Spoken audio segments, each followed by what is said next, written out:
Hi, I'm Aldo. Welcome to Plays the Thing, the channel where I share my experiences prepping and playing tabletop role-playing games. This is the 5th episode in the series that I'm calling A Tale of Two One-Shots. More specifically, it is the second play report for our run-through mission Excalibur, which is a published adventure written by Sean McConnelly and published through his Nerd Glows On Games, and we are running through the adventure using White Hack 4th edition, which is the game by Christian Merstham. If you want a full explanation of where the characters ended up at the end of our first session, you'll want to watch the previous play report, but I will offer the following as a sort of recap. 1. The Nazis have won World War II, and they now basically rule the world. 2. The Nazis have discovered Excalibur in an old English castle that overlooks the small English town of Southampton. 3.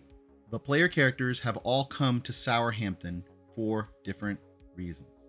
Ian Thatcher is a member of the Resistance, and he has been ordered by his superiors to either steal Excalibur before the Nazis figure out how to use it, or destroy it so that the Nazis can't use it.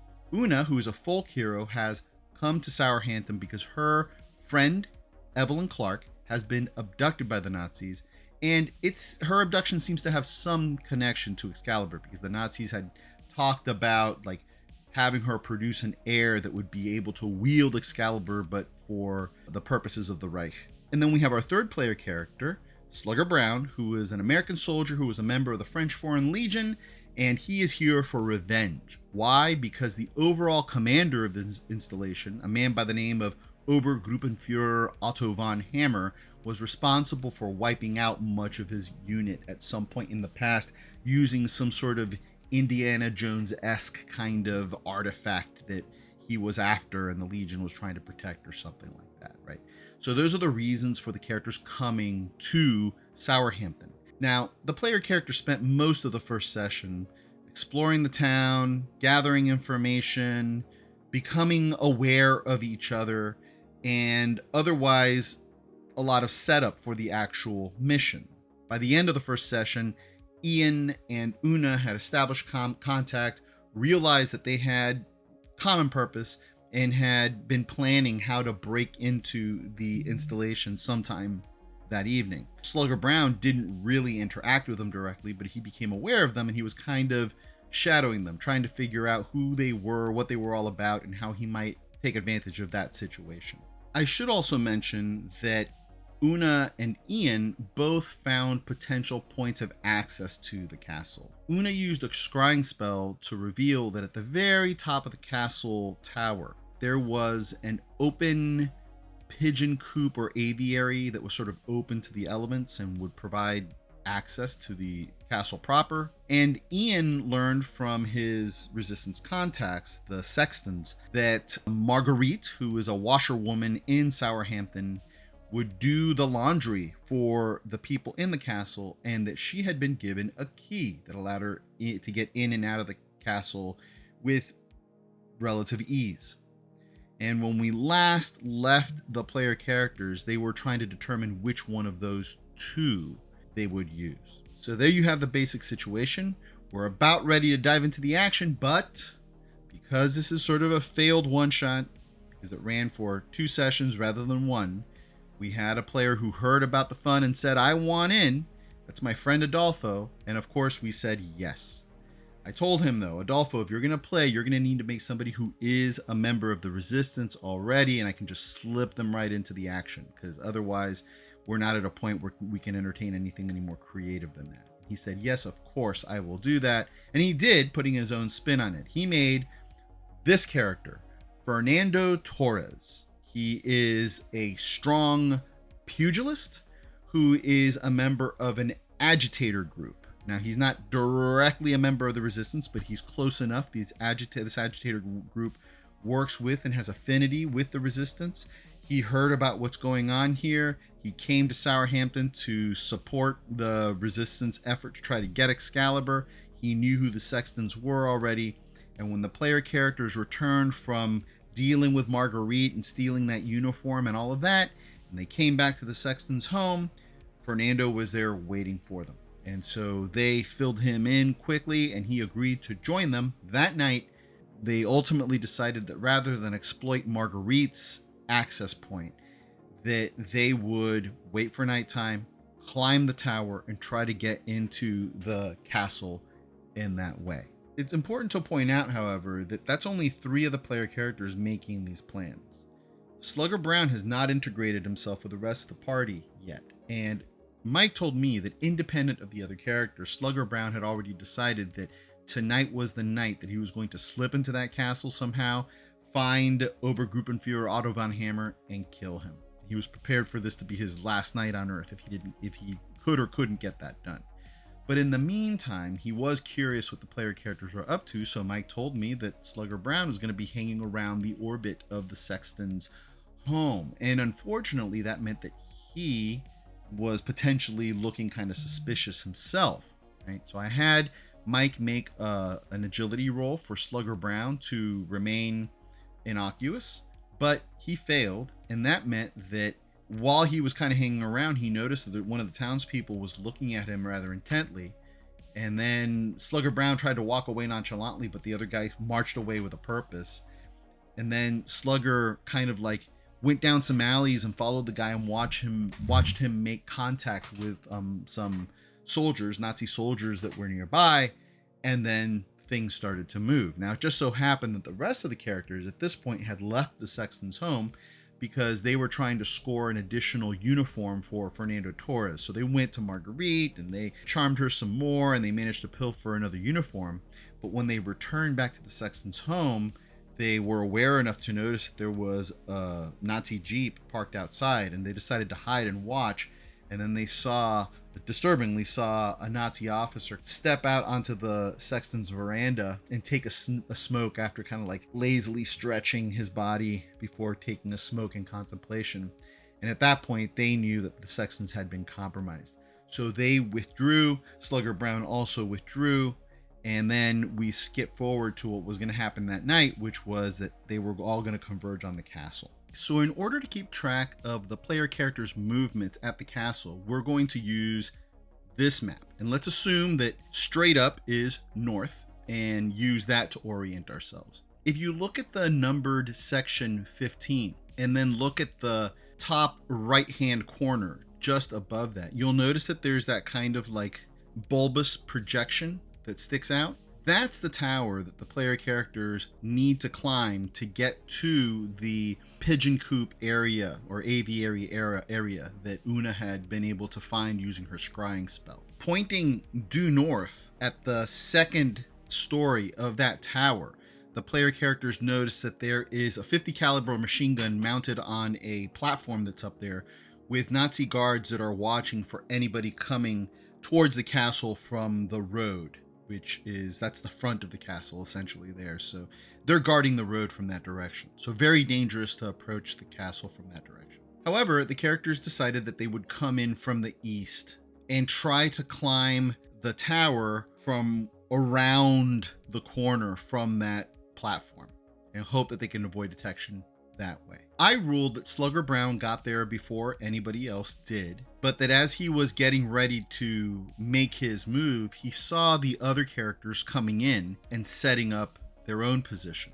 He then decided to watch them and see what they were going to do. As he watched, he noticed Ian and Fernando both run towards the castle under the cover of night, flatten themselves up against the wall of that tower. And then Ian pulled out a rope with a grappling hook and he made an attempt to throw it up to the very, very top of the tower.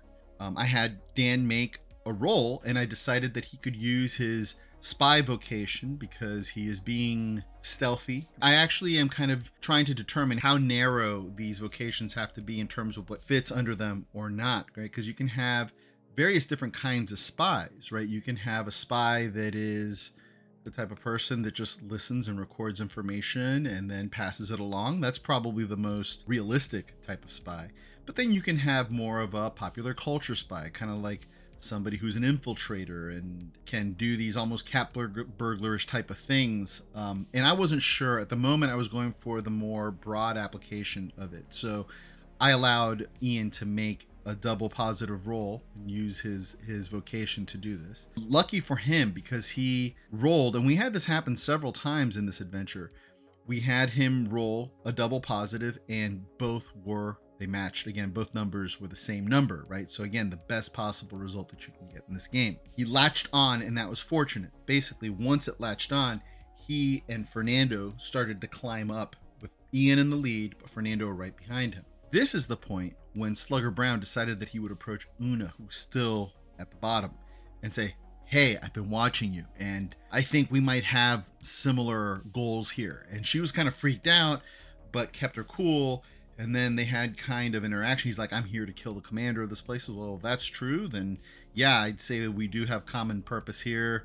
But, she was still a little nervous about it. She was really hoping that she could run it by Ian and Fernando, but they were halfway up the rope at this point. But then Slugger was like, "You need to get up there. I'm a good climber. Are you?" She's like, "Not really." She has low stats in those areas. So he said, "Grab onto my neck and I'll carry you up." So that's what they ended up doing. Una put her arms around him, and then he started climbing the rope.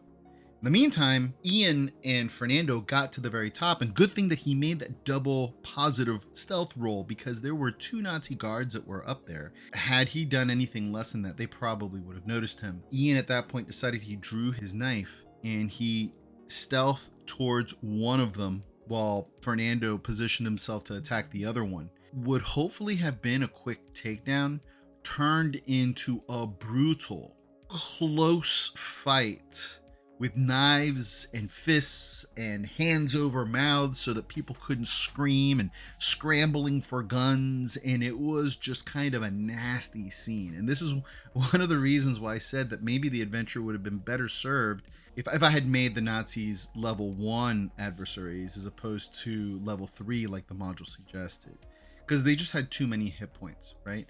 I don't know if they had too many. It certainly gave the scene a feeling of kind of like maybe a scene from a Tarantino movie, or maybe like one of that last sequence in Saving Private Ryan, where one of the soldiers fighting one of the Nazis in a knife fight. It was kind of like that. It was really kind of gory and all of that. But whatever, Slugger got up there with Una and joined the fight, and between the 3 of them, they were able to take down these guys fortunately, without them anybody firing a gun or sounding an alarm or anything like that. It was close, but they were able to do that.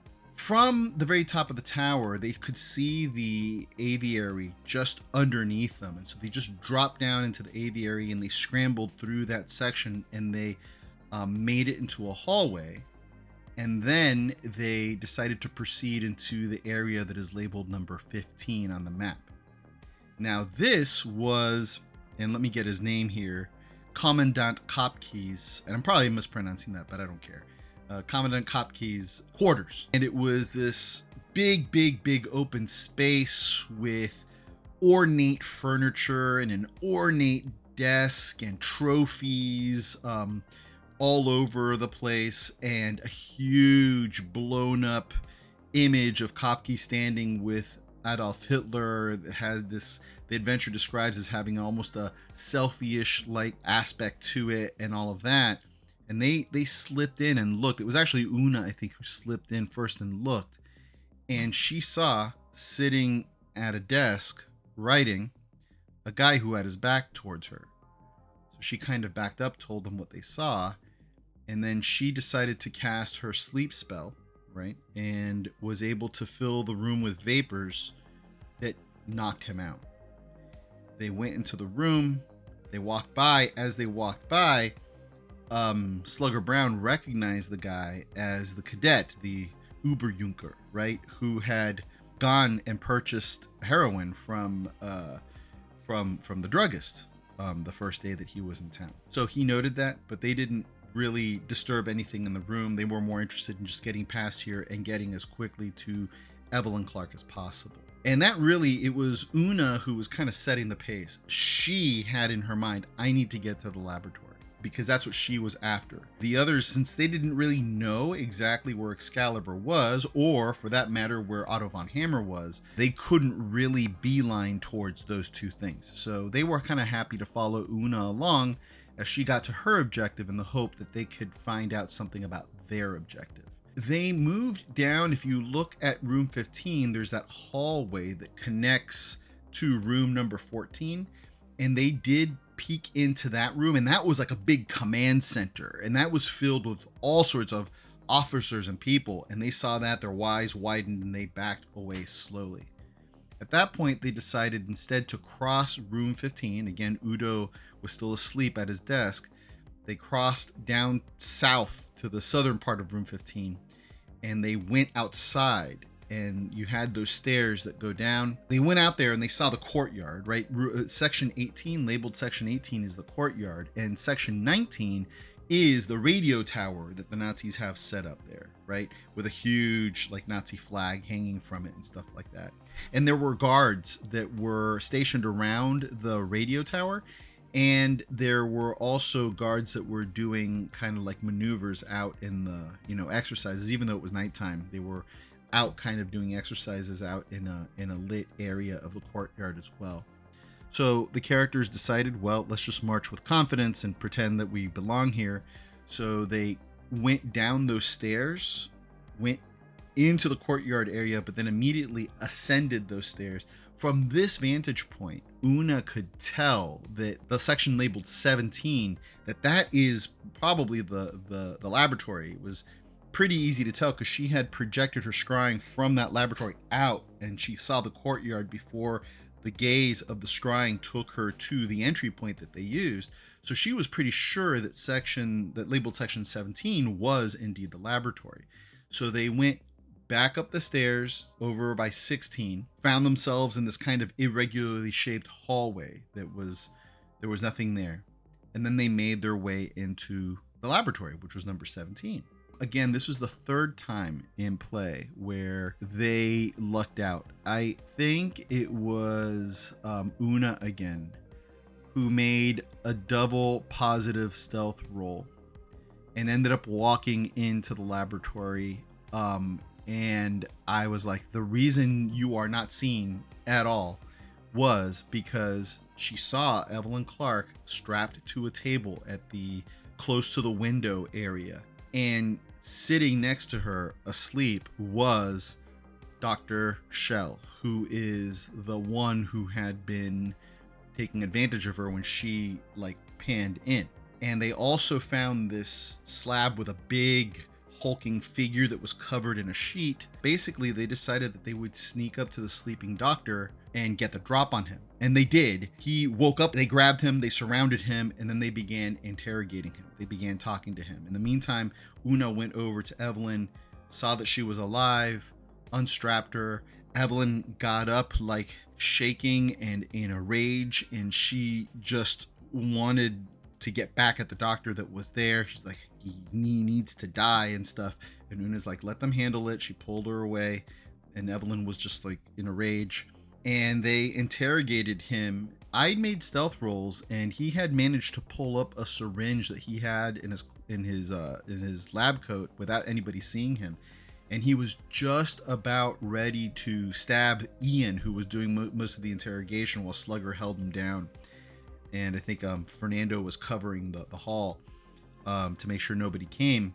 And right when I was about to roll to hit, which would have forced a saving throw and some really bad effects from what he was going to pump into him, Dr. Shell said something the characters determined was too snide, and Ian executed him. That was the ignoble end of Dr. Shell. It's just the way it went. You might imagine big set piece battles that, involve all these moving parts and are really climactic. I guess I could have forced that, but the dice took me to a place where that just didn't happen. It seemed kind of like an anticlimactic end. When they pulled the sheet off of the big hulking guy or form that was on a slab, it was like this Frankenstein's monster golem type of thing, but it was inert. Dr. Shell could have awakened it, but he didn't get the chance to. At that point, they were like, okay, we have Evelyn Clark. We don't know where Excalibur is. That's what they were trying to get out of Dr. Shell. He didn't give it up. So they decided that they would try to get out with Evelyn and maybe find Excalibur along the way. So they went back out the stairs that they had come. And by this point, the people that were out doing maneuvers in the courtyard were gone.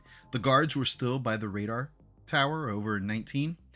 but they basically decided to move from 16 to the area kind of like under 17. And they remembered that that's where Marguerite's access point was, over there somewhere. So they started walking in that direction. They managed to make it to the area where Marguerite comes in when they heard the alarm sound. They assumed that what happened is that the guards that had been killed or Dr. Shell had been discovered, and suddenly there was a lot of movement all over the place. At that very moment, Marguerite was actually coming in because they had put her back so far with her laundry and stuff that she was trying to catch up, and Marguerite was actually trying to come in.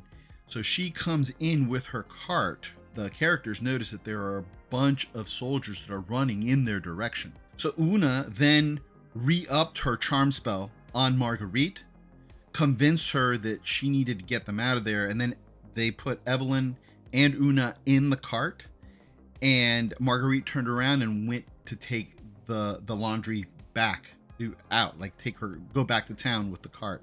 The other characters ran in the other direction and basically went into the fens and lost themselves in the fens.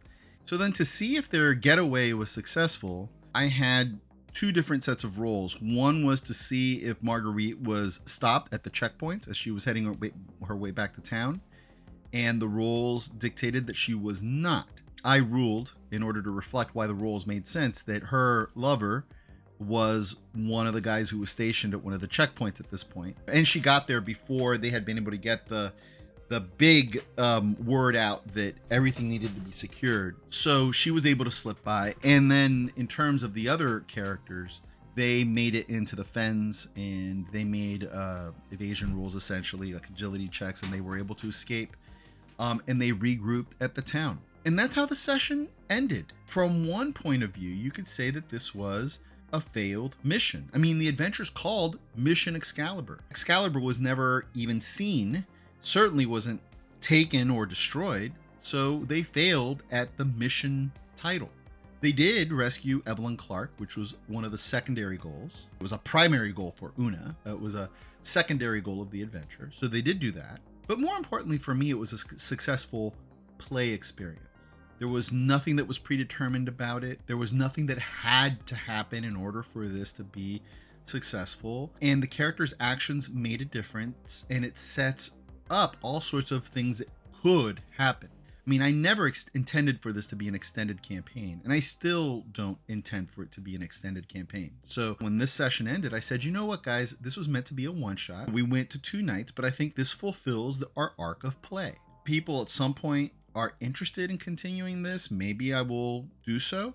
But I think your actions here change the situation drastically, right? The Nazis are now aware that the resistance knows about Excalibur, or at least they would suspect as much. They're going to up their defenses. They're going to be taking actions. They might even try to move Excalibur somewhere else. So it's likely that if we continued this adventure, it would not be at Southampton, that it would be elsewhere, maybe on a train as they're transporting it, or maybe somewhere else entirely. What happens with Evelyn? I mean, the sexist assumptions of the Nazis kind of assumed that her male heir would have to wield Excalibur.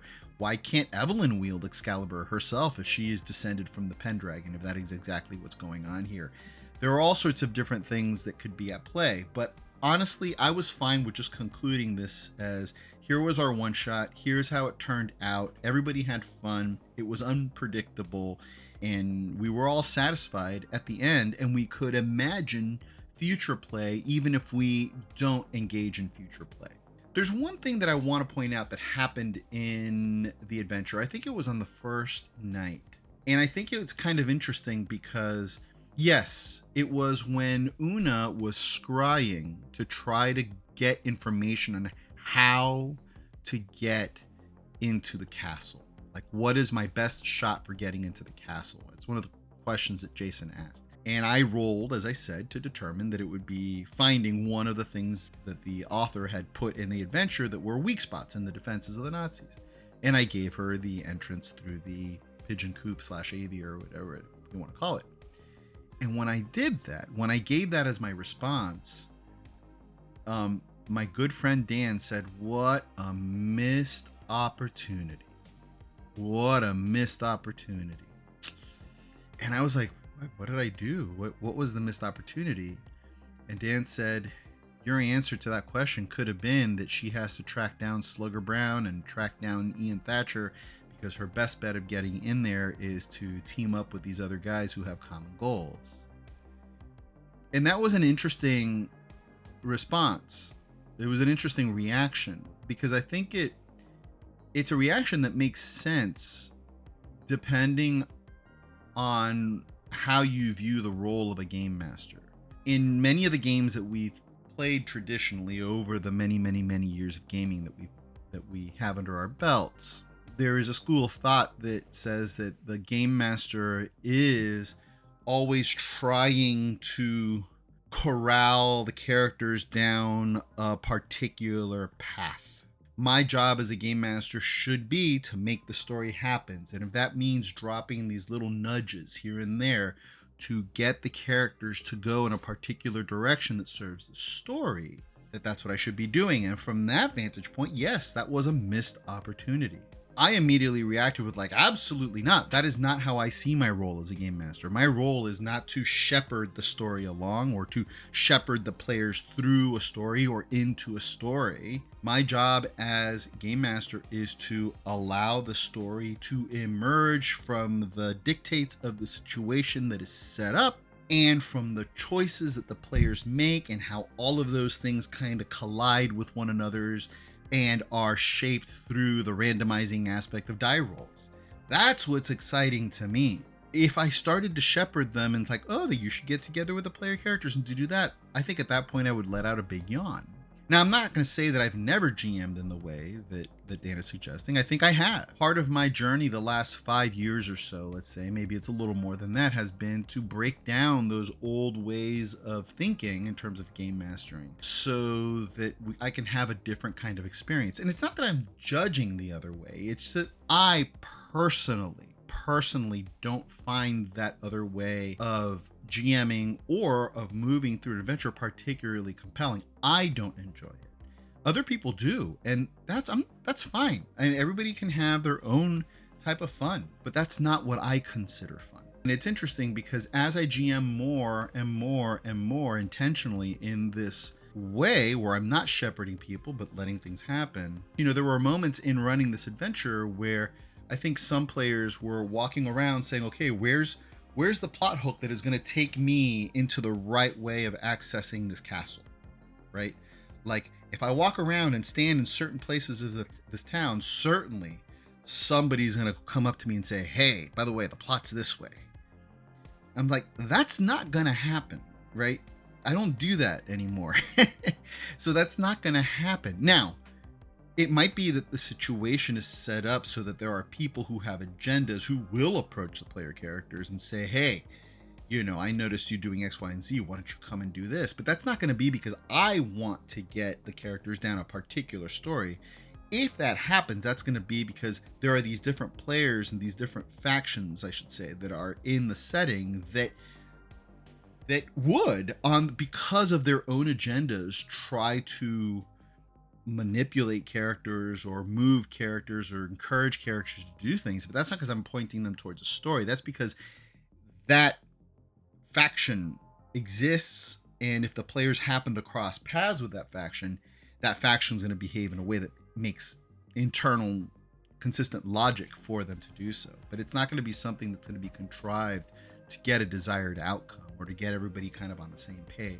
That's one thing that when I was running this, just in terms of general GMing, that I just thought was an interesting moment, because Dan's comment really made me think about what I was doing and why I was doing it. And it also made me think about the common expectations of gamers in general, to some degree, but certainly the gamers that I sit with at the table, right? And I think it's really cool and interesting to have these kinds of discussions, just to learn from one another about what it is that we want and where it is that we're going.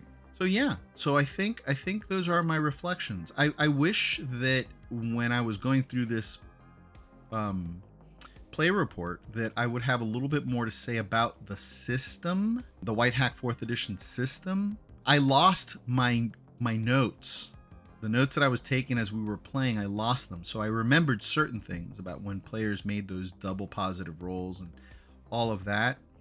But yeah, I was looking for them before I started this recording this, and I couldn't find them. And so I'm afraid that I didn't have enough of the details at my disposal to really do the system true justice. But hopefully the coverage that I gave it when I was talking about character generation and all that tells you how really good it is for something like this. I'm looking forward to playing White Hack 4th edition again sometime soon, but maybe in a very different genre, right? And I'd also be interested in trying it for classic fantasy stuff, right? But probably what it does best for me is to use it to tackle other genre that are not covered by your standard kind of OSR fantasy retro cloning type of game.